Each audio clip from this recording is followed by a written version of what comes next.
پاکستان تحریک انصاف کی جیت کشمیر اور سیالکوٹ میں کیا کارکردگی اس کی وجہ ہے، عوامی مقبولیت اس کی وجہ ہے، یا پھر جس طرح سے اپوزیشن الزام لگا رہی ہے دھاندلی؟ میاں صاحب، پہلے جب ضمنی انتخابات ہوئے تھے، میاں جاوید لطیف صاحب، آپ سے اس ڈیبیٹ کا آغاز کرتا ہوں. آپ لوگوں نے انتخاب جیتا، آپ نے کہا حکومت غیر مقبول ہو چکی ہے، یہ انتخابی نتائج واضح کرتے ہیں، لیکن اب یہ جو انتخابی نتائج آ رہے ہیں اس کو آپ کہہ رہے ہیں کہ یہ دھاندلی ہے، ان کو تسلیم نہیں کرتے. کیا بدل گیا میاں صاحب پہلے جب ضمنی انتخاب ہوئے اور اب جو کہ کشمیر اور یہ سیالکوٹ والا انتخاب ہوا ہے؟ شکریہ رحمان صاحب. میں بالکل بڑا کلیئر ہوں پاکستانی قوم کی طرح کہ آپ یہ دیکھیں کہ آج سے 4 ماہ پہلے تک تو تمام ضمنی انتخابات یہ ہار رہے تھے. ان سے پوچھیں کہ کون سا انہوں نے ایسا کام کر دکھایا ہے جس سے عوام خوش ہو کے ان کو ووٹ دے رہے ہیں. آپ یہ بتائیں کیا مہنگائی کم ہو گئی؟ بے روزگاری کا خاتمہ کر دیا انہوں نے؟ مقبوضہ کشمیر جو سیل کیا انہوں نے کیا وہ واپس لے لیا؟ کیا گیس بجلی کے ریٹ کم کر دیے؟ کیا دنیا جو میں پاکستان تنہائی کا شکار ہے وہ انہوں نے ختم کر دی؟ کیا افغانستان پالیسی ان کی بہتر ہوگی؟ یا انہوں نے نواز شریف کو جو غلط طریقے سے سزا دلوائی تھی اس پر قوم سے معافی مانگ لی؟ کیا ارشد ملک نے جو باتیں کی اس کو ریویو کر لیا؟ کیا انہوں نے قاضی عیسیٰ فائز سے معافی مانگ لی ہے؟ کون سا انہوں نے ایسا کارنامہ سر انجام دیا ہے کہ 4 ماہ کے بعد لوگ جو ہیں وہ کہہ رہے ہیں کہ بڑے یہ فرشتے ہو گئے ہیں اور انہوں نے تمام اپنی غلطیوں کا اعتراف کر کے آئندہ بہتر کرنے کے لیے یا نئے انتخابات کا انہوں نے اعلان کر دیا ہے؟ کس وجہ سے لوگ اس کو ووٹ دے رہے ہیں؟ اب آ جائیں بیانیے پہ جو بار بار بات کی جا رہی ہے کہ ان کا بیانیہ جو ہے نا جی اس کی وجہ سے ان کو نقصان ہوا ہے. اور بھائی یہ بیانیہ تو پچھلے 7 سال سے ہم نے اپنایا ہوا ہے. 2018 کے انتخابات میں بھی یہی بیانیہ تھا، ضمنی انتخابات میں بھی یہی بیانیہ تھا، اور اس وقت تو ہمیں کوئی نقصان نہ ہوا. اور آج ہمیں اس بیانیے کا نقصان اس وجہ سے ہوا کہ آج تمام لوگ ایک پیج پہ آ گئے کہ مقبوضہ کشمیر میں 6 سیٹیں ان کو دینی ہے یا 5 دینی ہے. میں بڑی معذرت سے اپنے مصطفیٰ نواز کھوکھر صاحب سے یہ بڑے ادب سے یہ کہنے لگا ہوں کہ ان کے نبیل گبول صاحب کے بقول کہ نبیل گبول صاحب کہ کہہ رہے ہیں کہ ہمیں 16 سیٹوں کا وعدہ کیا گیا تھا اور 11 سیٹیں ہمیں دی گئیں، ہمیں یہ گلہ ہے. تو بھائی میں وہ نبیل گبول صاحب نے تو گلہ کر لیا، میں کس سے گلہ کروں؟ میرا تو ووٹ جو ہے وہ چوری نہ صرف کشمیر میں ہوا بلکہ آپ دیکھیں سیالکوٹ میں تک یہ پہنچ گئے. اور سیالکوٹ میں رحمان اظہر صاحب ہوا کیا ہے؟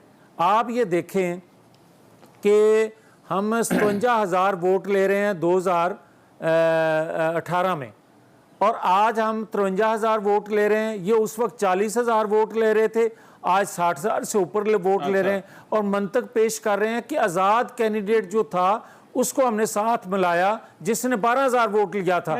سارے ملائیں بھی تو 60,000 نہیں بن رہا.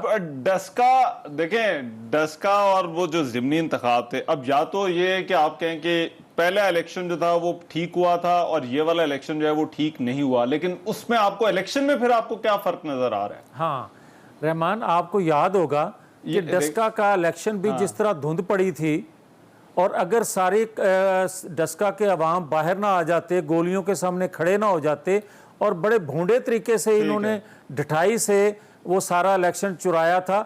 ہاں یہ ٹیکنیک انہوں نے چینج کی ہے کہ لوگوں کو نظر نہ آنے والی چیزوں کے ذریعے انہوں نے یہ الیکشن چرایا ہے تاکہ 2018 کا ری پلے انہوں نے کیا گلگت میں بھی، کشمیر میں بھی اور یہاں بھی. ٹھیک ہو گیا. میاں صاحب ذرا میں مصطفیٰ بھائی آپ کی طرف آتا ہوں، پہلے ذرا میں ان سے ذرا علی بھائی سے ذرا پوچھ لوں کہ کیا بدلا ہے. علی محمد خان صاحب، یہ کون سی جن چیزوں کا وہ نظر نہ آنے والی چیزوں کا میاں صاحب جو ہے وہ کہہ رہے ہیں، وہ تو کہہ رہے ہیں نظر بھی نہیں آتی آپ کو، ایسی چیزیں جو ہے وہ استعمال کر رہے ہیں، لیکن وہ پوچھ رہے ہیں کیا آپ نے کام کر دیا کہ جو ضمنی انتخابات کے جو پہلے 3-4 ماہ پہلے تک جو ریزلٹس آ رہے تھے اب بالکل اس کے برعکس کشمیر بھی آپ جیت رہے ہیں، سیالکوٹ بھی آپ جیت رہے ہیں، کیا ہوا ہے؟ بسم اللہ الرحمن الرحیم. اللہم صلی وسلم مبارک علی سیدنا محمد رسول اللہ خاتم النبیین صلی اللہ علیہ وآلہ وصحبہ وسلم. بہت شکریہ رحمان بھائی اور آپ کے دونوں مہمانوں کو معزز کو، ان کو بھی سلام.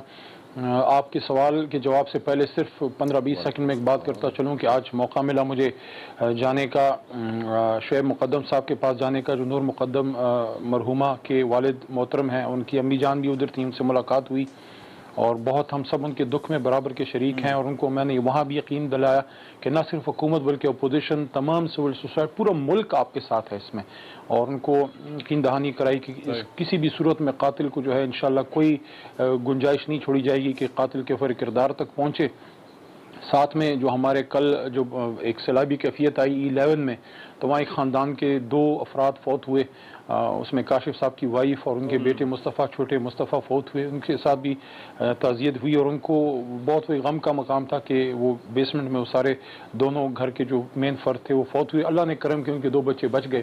بہرحال میسج یہ ہے کہ اس مشکل مصیبت میں پھر ہم سب جتنے بھی سیاستدان ہیں، حکومت اپوزیشن، اپنے عوام کے ساتھ ہوتی ہے انشاءاللہ، اور اس میں کوئی نون PTI وغیرہ نہیں ہوتی، تو یہ میسج ہے اپنے عوام کو کہ انشاءاللہ آپ کے غم اور دکھ درد میں ہم آپ کے ساتھ ہیں۔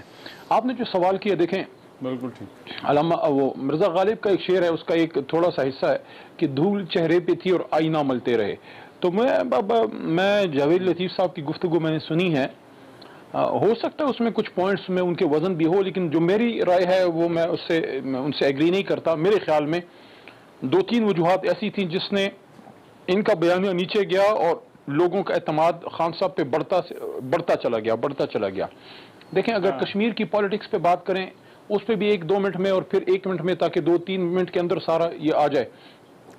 دیکھیں سب سے امپورٹنٹ چیز یہ تھی اس کمپین میں، جو ابھی اس گفتگو کے دوران بھی میرے محترم بڑے بھائی جاوید لطیف صاحب نے وہ بات کی جو مجھے بہت سخت اعتراض ہے۔ انہوں نے کہا کہ کشمیر بیچنے کے بعد کیا کیا، اور بھی انہوں نے گفتگو کی۔ دیکھیں سب یہ وہ بیانیہ تھا جو کشمیریوں نے ریجیکٹ کیا۔ میں روز اول سے یہ کہہ رہا ہوں، نہ میاں صاحب غدار ہیں، نہ خان صاحب غدار ہیں، نہ جو ہے بلاول صاحب غدار ہیں، تو بات یہاں پہ ختم ہو جاتی ہے۔ پھر آپ پالیسیز پہ آئیں، آپ یہ کہیں کہ کشمیر جب انیکسیشن کی انہوں نے ناکام کوشش کی، دیکھیں ایک بھی پاکستانی جب تک زندہ ہے رحمان اظہر، کوئی یہ نہ کہ سقوط کشمیر سوال ہی نہیں پیدا ہوتا جب تک ایک پاکستان کا فوجی، ایک پاکستانی، عام پاکستانی، آپ اور میں زندہ ہیں، سوال ہی نہیں پیدا ہوتا۔ صرف it is a matter of time جب انشاءاللہ العزیز مقبوضہ کشمیر آزاد ہوگا اور گورنر ہاؤس سری نگر پہ اسلام کا سبز لاری پرچم جو ہے وہ لہرا رہا ہوگا۔ لیکن اس میں پالیسیز میں آپ ہمیں یہ چیز جب یہ لے کے گئے نا مریم صاحبہ اور بلاول صاحب بھی کہ خان صاحب نے کشمیر بیچ دیا، عوام نے وہ ان کا بیانیہ نہیں لیا۔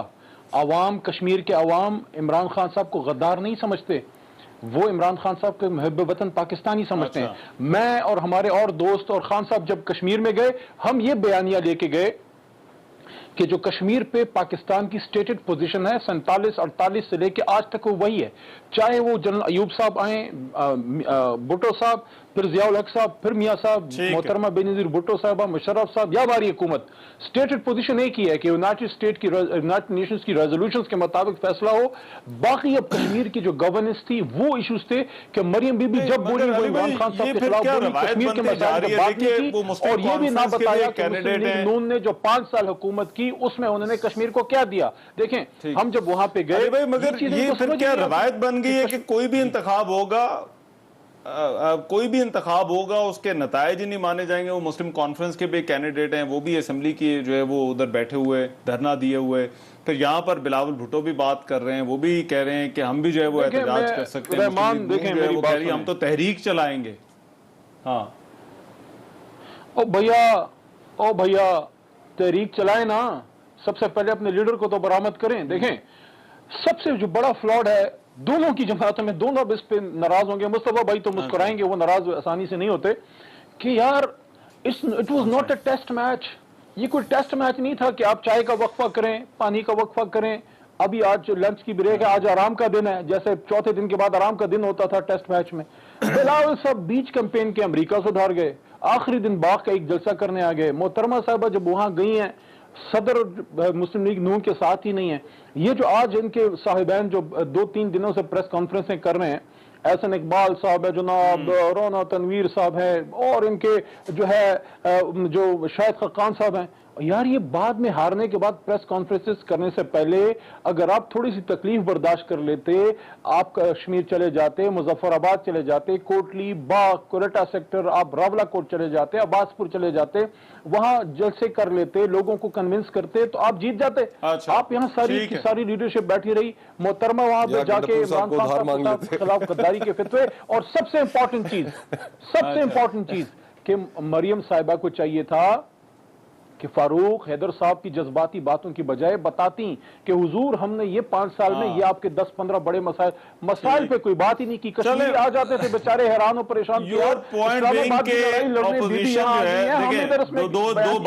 دو باتیں اور آخری بات حمداللہ محب سے ملے نا، جو حمداللہ محب سے الیکشن سے ایک دن پہلے ملے، وہ سیاسی تابوت میں آخری کیل ٹھوکی کہ انہوں نے کہا یار یہ پاکستان کے دشمن سے ایک دن پہلے ملنے کی کیا ضرورت ہے۔ نمبر ون چیز آ گئی بیانیہ، نمبر 2 چیز آ گئی ان کی کیمپین ٹھیک نہیں تھی۔ نمبر 1 چیز آپ نے کہا بیانیہ، نمبر 2 چیز جو کیمپین ٹھیک نہیں تھی، اور تیسرا آپ نے ملاقات کا جاتے تھے تنقید تو ٹھیک ہے، آپ کہیں کہ بے ضابطگیاں ہوئی ہیں، لیکن کیا یہ روایت بن گئی ہے اب ہر انتخاب کے ساتھ ہی ایسا ہوگا، کشمیر ہو، سیالکوٹ ہو، اس سے پہلے بھی جو ضمنی انتخاب تھے، کہ نتائج کو ہی نہ مانا جائے، سمپل یہ موقف لیا جائے کہ یہ ہوا ہی غلط ہے؟ رحمان بھائی آپ ٹھیک کہہ رہے ہیں، انفارچونیٹلی روایت تو یہ بن گئی ہے۔ پچھلے 70 سالوں میں جب سے پاکستان وجود میں آیا ہے، اس وقت سے لے کر ابھی تک ہم اس چیز کو بنیادی جو چیزیں ان کو ہم طے ہی نہیں کر سکے کہ پاکستان کے اندر نظام کیا ہوگا۔ اگر جمہوریت ہوگی تو الیکشن جو کرانے والا ادارہ ہے وہ انڈیپینڈنٹ ہوگا، امپارشل ہوگا۔ جو الیکشن پاکستان میں ہوتا ہے اس الیکشن میں الزامات لگتے ہیں، آج ہماری طرف سے الزامات لگ رہے ہیں، کل ان کی جانب سے لگ رہے تھے۔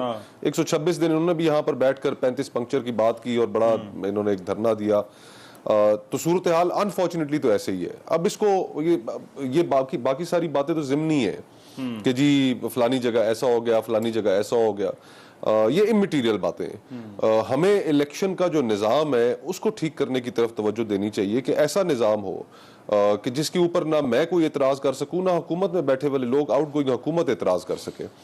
اب یہ اس صورتحال میں مجھے معلوم ہے سوشل میڈیا کا زمانہ ہے، بڑا چارج ماحول ہوتا ہے، کچھ ہماری پاپولسٹ اپروچز بھی ہیں اس وقت سیاسی جماعتوں کی، لیکن الیکشن امریکہ میں بھی ہوتا ہے، کنٹروورشل متنازع ہوتا ہے، وہاں پہ بھی بہت سارے لوگ جو ہے وہ اعتراضات کرتے ہیں، لیکن انتخابی نتائج کو مان لیا جاتا ہے۔ بھارت کی بھی ایک مثال ہے، پھر باقی ملکوں میں بھی۔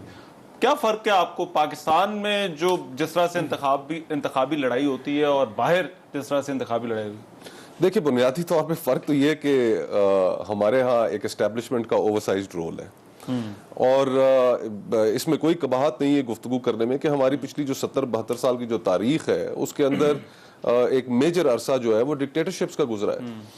جمہوریت کبھی اتنی مضبوط رہی نہیں، اور پھر اس سے پہلے جب الیکشنز ہوتے ہیں، الیکشن سے پہلے ہم نے دیکھا ہے کہ کچھ جماعتیں جو ہیں وہ منظور نظر ہو جاتی ہیں۔ جب وہ منظور نظر ہو جاتی ہیں، سیٹی بچتی ہے، تو کبھی جنوبی پنجاب محاذ بن جاتا ہے، وہ ایک جماعت کی طرف رخ کر لیتے ہیں، تو یہ الیکٹیبلز ایک طرف دوڑ لگا دیتے ہیں۔ تو ہم نے تو یہ پاکستان کی تاریخ میں یہ تو آن ریکارڈ باتیں ہیں۔ تو اصل جو چیلنج ہے جہاں پر میں سمجھتا ہوں کہ ہم نے اپنے نظام کو بھی، الیکٹورل پروسیس کو، الیکشن کمیشن کو، لاز کو بھی ریفارم کرنا ہے، وہاں پر ایک بڑا چیلنج یہ بھی ہے کہ ہم نے کس طریقے سے اسٹیبلشمنٹ کو اس الیکشن کے اندر کردار ادا کرنے سے سائڈ پر۔ بٹ اس کا تو آپ کہہ رہے ہیں کہ ایک ہی طریقہ ہے کہ اس وقت فوکس کیا جائے اصلاحات کے اوپر۔ جی ہاں، اصلاحات کے اوپر فوکس، آگے بڑھنے کا راستہ صرف اصلاحات ہے۔ ای سی پی کے 2 ممبران جو ہیں وہ اس وقت ان کی ٹینیور ختم ہو گیا۔ اب under the constitution prime minister نے کنسلٹیشن کرنی ہے اپوزیشن لیڈر کے ساتھ، وہ پرائم منسٹر اپوزیشن کے ساتھ بیٹھنے کو تیار نہیں ہے۔ پھر آگے چیئرمین نیب کی اپوائنٹمنٹ آنی ہے۔